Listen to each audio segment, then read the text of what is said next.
Ashley, I understand that you're here today to resolve some issues with your husband. Yes, that's right.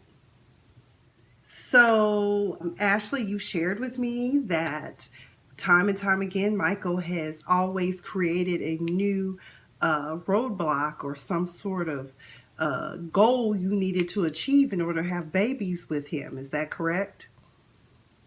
Yes, and I just don't understand why. So, Ashley, what I'm thinking is this. Michael does not want to have a baby with you. How does that make you feel? Well, I mean, I feel so rejected.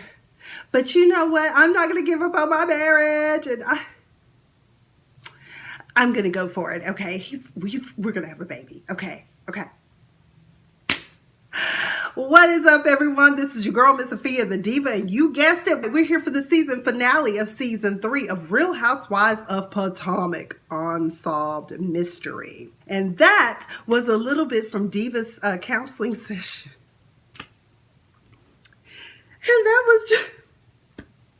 And that was just a taste of the counseling session that we saw poor Ashley Darby go through while she's still in denial about the fact that her husband simply does not want to have a child with her. Irrespective of all the signs being there, I mean, all of us on Twitter have a consensus. Michael probably went snip, snip while y'all was separated, or he may have even done it then, which makes it 10 times worse and makes it easier for you to get a nice marital settlement. But that's neither here nor there. When we last left off, the Green-Eyed Bandits and their sidekick Ashley, looking like a teen titan, decided that they were going to pooch on down to Karen Huger's house in Great Falls, Virginia. Now, for the life of me, I was trying to understand why was Giselle, Robyn, or anyone complaining about the distance it takes to get to Karen's house from Potomac. Robyn, when you live way more than a stone's throw away from Potomac, okay? So I didn't get that. And then on top of that, why are y'all wasting good gas to drive to see if somebody lives somewhere? And what I didn't understand, and even Robyn had this revelation, albeit 50 miles too late, y'all ringing the doorbell, nobody's answering. Robyn talking about, well, I know when I'm at home and someone drops by unannounced, I don't answer the door. Me either, girl. It could be a serial killer. I watch enough ID channel to believe that, okay? So either way, they out there, the Unkin Dukin Bunk twins with the sidekick, just looking flat out crazy. Karen A might not be home. B, that really might not be her house. But what business of it is it of y'all's really? So they leave the pieces sitting there, okay? But we'll revisit that shortly. My thing is, call ahead, phone a friend, let them know you're coming. So this season is going to close out with an engagement party put on by Candiace mother, Gertrude, or as I like to call her, but we know her name is Dorothy or Dottie. Her and Chris are together. Candiace was fussing with her jeans. I'm like, why, girl? If you just sitting on the sofa, ain't nobody gonna see your lace trim panties or thong. Don't nobody care. But this was a serious moment for her. As we know, Chris has 2 baby mamas and 3 children. He has a 15-year-old that he has not seen in 10 years. And him and his ex-wife with the younger children are trying to work out whether the children can be part of the wedding. Can they participate? And I think that's very important that these children get to know the woman that's now going to be their stepmother, or bonus mom as I prefer to call it. I don't know what we don't know the backstory on Chris and his ex-girlfriend, ex-wife. You know, what's the backstory? Why would you not want your children to be around him and his new wife? A lot of people on Twitter were questioning Candiace's resolve to marry a man who has a child that he doesn't have an established relationship with, that he hasn't seen in 10 years. Here's the thing. What we don't know, and what I think has happened, is that first of all, it was a bad divorce, a bad breakup. And I believe that the mother has now sown seeds of discord in the mind of this child to make him not want a relationship with his father. Chris has probably reached out time and time and time again, only to be met with rejection. And he's probably also one of those parents that decided, you know what, I'm not going to fight this out in the courts. I'm going to let go and let God. Or it could be that he just felt like, you know, why am I even trying to fight this? She's going to put up a roadblock, and relented and gave in to whatever it is that the ex-wife wanted. I don't know what the cussy things are. We need more backstory before we can start jumping to conclusions about why Candiace should not be marrying someone like Chris. I actually think he's good for her. Sometimes the first marriage is not a good marriage. Some people get married due to the pressures that society puts on them that tells them you have to get married at a certain age. You always have a different milestone. If you're not married by 25, something's wrong with you. If you don't have kids by 35, something's wrong with you. There's nothing wrong with you. This day and age, 40 is the new 30. People are having children after 40 more and more these days because people want to be established and take care of these children. But what I didn't like in this whole scenario is that the day of the engagement party, the makeup artist is there getting Dorothy ready, and Candiace, and everyone's looking pretty good. Her sister Crystal comes in, and you know, her face looked good, although I see Crystal suffers with those cystic acne breakouts, probably from bad makeup or just an allergic reaction to some sort of skincare regimen that she may have been using. But that hair, Crystal and Candiace, if you all are going to be selling a product and you want to use the Bravo show as a springboard to sell this product, do better. Presentation is everything, and from what I've seen, I wouldn't want to buy Prima hair at all. That's just me being me. And I know somebody probably gonna come in and try to throw you look at you in your wig, blah, blah, blah. We shall overcome someday. There you go. Oh, we got to meet Candiace's bonus dad that her mom remarried when she was age 5, which kind of had everyone scratching their head like, Candiace said that this and this about her family, and we forget that, you know, she has a stepfather. I remember her saying she has a stepfather, which makes you wonder, how is it that Dorothy has so much time to insert herself into Candiace and Crystal's lives? Dorothy says, you know, Candiace, this means that you will be a stepmom. And Candiace was like, yeah, that's right. Oh my God, Ronnie, what's that like being a stepdad? And he just looked like, you'll find out. I was like, and Candiace was like, oh my God, it was the perfect kid. I was like, I'm willing to bet you were a straight up brat. Okay.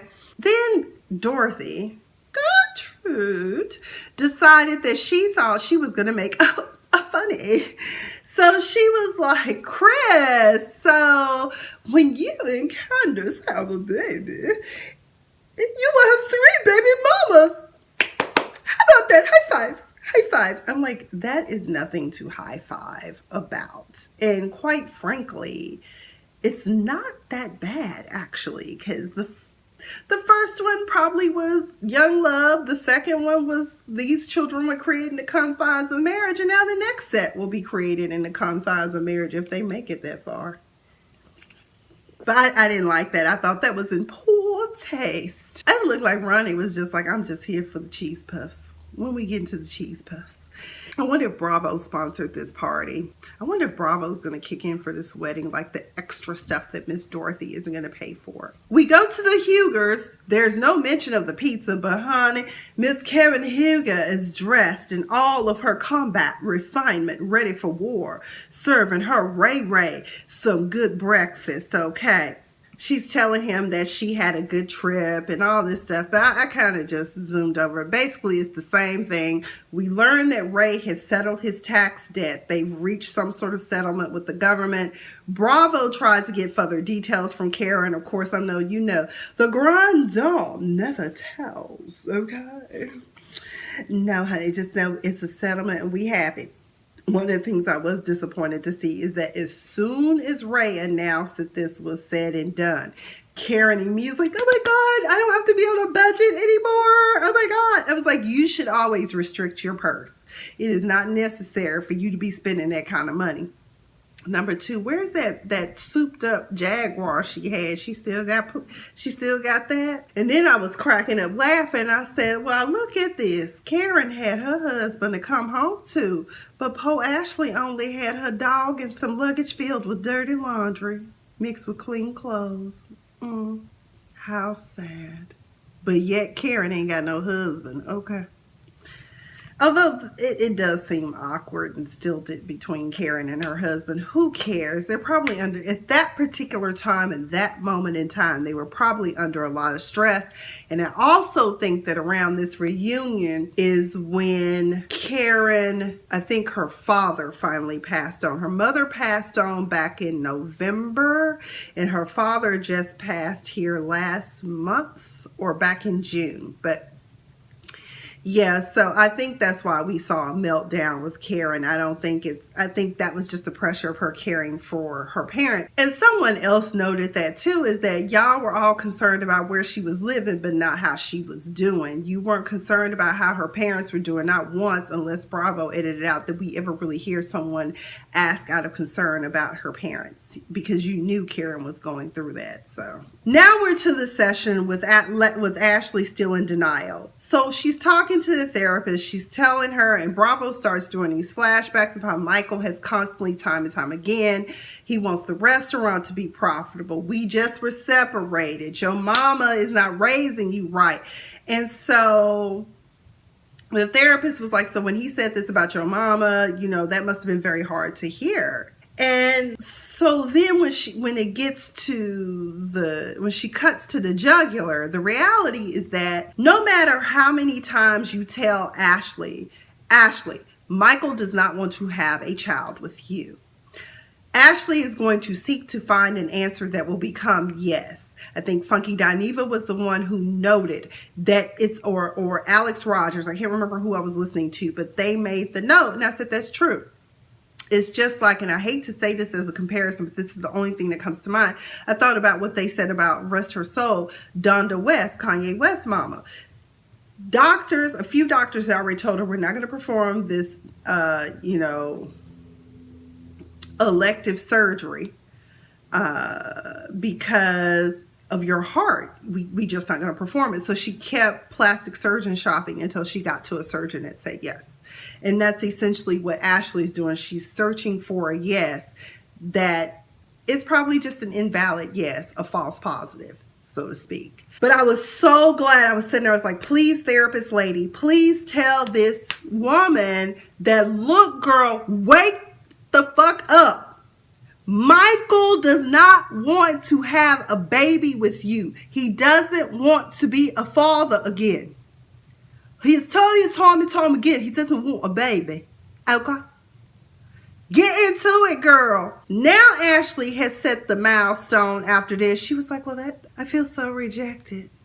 He don't want to have a baby with you. He don't want to be married to you. He don't have a baby with anyone for that matter. And so what he's going to do is he's going to hold on and let you just, maybe drop off. Maybe he'll wait until the prenup is up and dump you and get a younger model again. So armed with this knowledge, Ashley decides to go take this to Michael and have a conversation with him. I need for you to tell me something, Michael. And Michael's just like, no, Ashley, I tell you time and time again that I don't want a baby with you. But he never wants to directly tell her because he knows that would mean that he fraudulently entered into this marriage, right? So he now has to go through this weighing of the pros and cons. Now it's not right with us, but we have to have the right relationship. And I'm like, get to the point. You don't want babies with her at all. So now Ashley's like, well, I'll just wait till I'm 30 and maybe I can get him to change my mind. But I'm going to hold on to my marriage. Girl. Now Michael says give him time. What? 2 years? 3 years? When did this prenup up?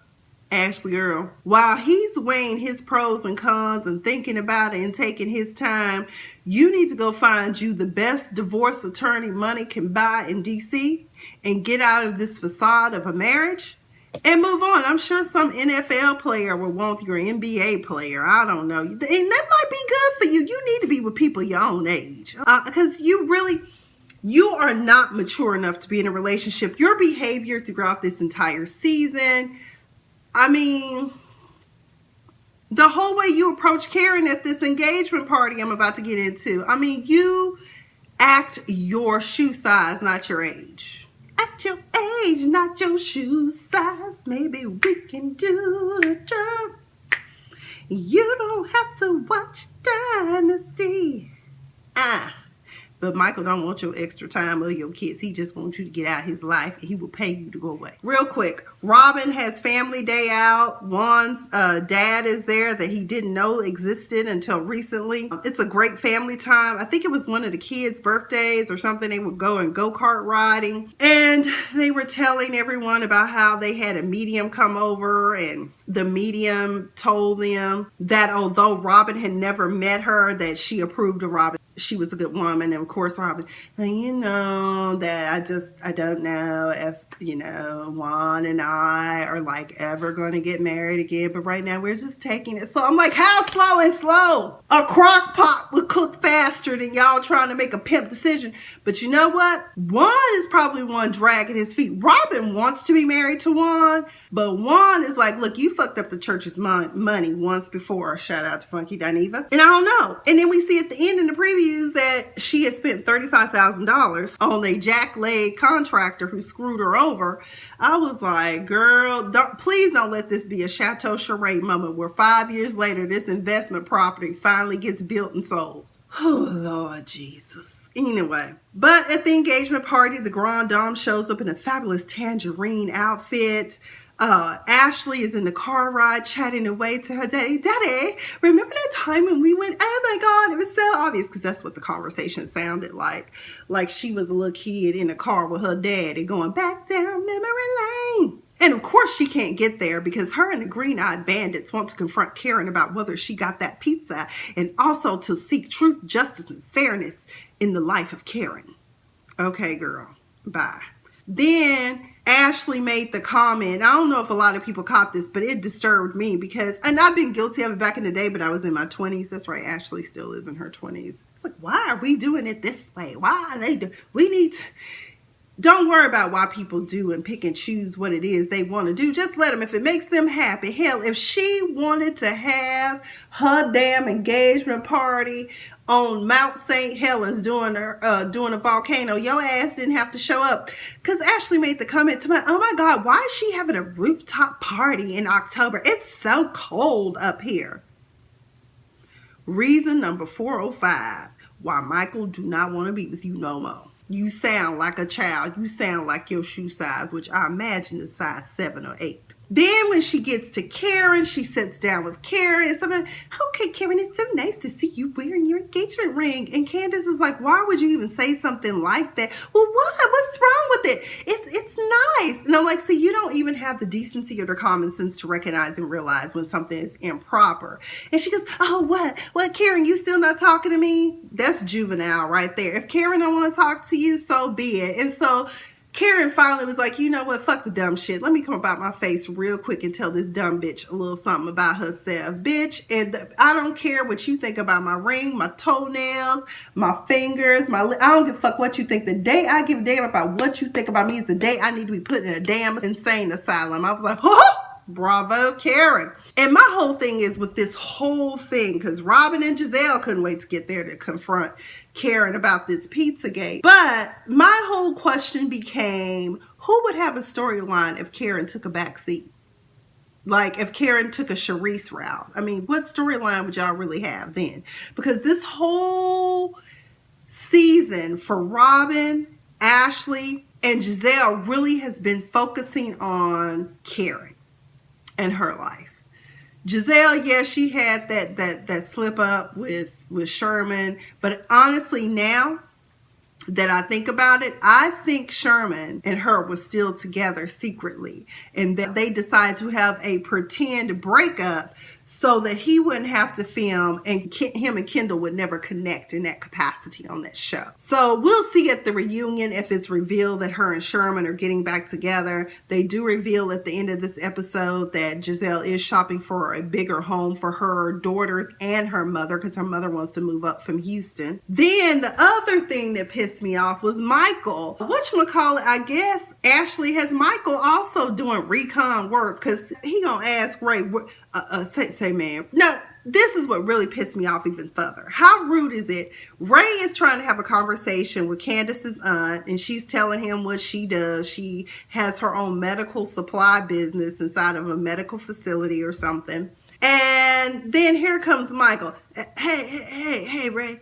I just want to see, where are you living, mate? Ray was looking perplexed and confused, like, motherfucker, I know I'm old, but damn, am I that old? He was like, say, man, get the fuck out of my face. Well, he didn't say the fuck. He said, get the hell out of my face. You know where I live. Why would you ask me something like that? Then next thing you know, Michael goes on and scurries over to Karen and telling me, I just had a really strange conversation with Ray. He was really rather rude to me. No, you were the rude one, Michael. You, where you live. He was really rather rude to me. You shocked that somebody would cuss your ass out. And so Gizelle was like, well, what's wrong with him asking? Because, you know, Michael's in real estate. You know, maybe he was looking to help y'all out. And so Karen was like, well, what did he tell you? And he was like, well, he told me it was none of my business. And she was like, damn straight. Good for him. Ha, ha, ha, ha, ha. So anyway, you know, Karen also had to tell Ashley her marriage was solid, and Ashley kept pushing, talking about, is it, Karen? I'm like, your marriage ain't solid either, and you had the nerve to tell Michael that you thought Karen was projecting onto you. You're the one that's projecting. You're the one that has a marriage that you know is a sinking ship. The only reason that you want to have a baby with Michael is so you can secure the bag. That's it. Finally, they do get to Karen asking her about a pizza, because they claim that everyone else got a pizza delivered to them. Karen was like, no, I never got a pizza. And then that's when they were like, that explains it. She doesn't live there. Actually, it doesn't mean that she doesn't live there. This just means that probably the neighborhood raccoons probably got the pizza and the box and took it on with them. Groundskeepers, or yes, you could be correct, Karen really doesn't live there, but that's none of your business. Either way, all is well that ends well. Everyone had a great time. Chris presented the ladies with their own custom napkins to make up for the barbecue incident with no napkins, and Karen's wig sliding over to the left. Some of the tweets that I was reading and retweeting, somebody said, I thought Ashley needed to leave Michael alone, but now I see him and Ashley are exactly the same. Messy queens. That was from Brittany Nicole. And then somebody said, I'm now even more so confused with Candiace's familiar upbringing. She says she never knew a happy, healthy marriage, yet now we learned that her mom remarried when she was 5. I don't know if it was happy and healthy, but Ronnie seemed to just, and Ronnie was handsome too. And Karen Huger tweeted last night too. She said, all of these so-called friends knew my parents were ill, and instead of picking up a phone and asking how they were doing, all 3 decided to play a silly prank. No true friends here. I didn't get the game Slap a Hoe. They all seem so rhythmless. I didn't understand. Could someone comment down below about Slap a Hoe? But either way, that's all I've got. Be sure to comment down below regarding this episode. Let me know what you thought about this season finale. I feel like they really could have concluded this, hell, when the last night in South of France, they could have concluded this season. But here we are. But subscribe to this channel, comment, share, like, let's have a discussion. I've been Miss Sophia the Diva. You've been all that. And next time somebody rings my bell, will I answer the door? Will there be a free pizza?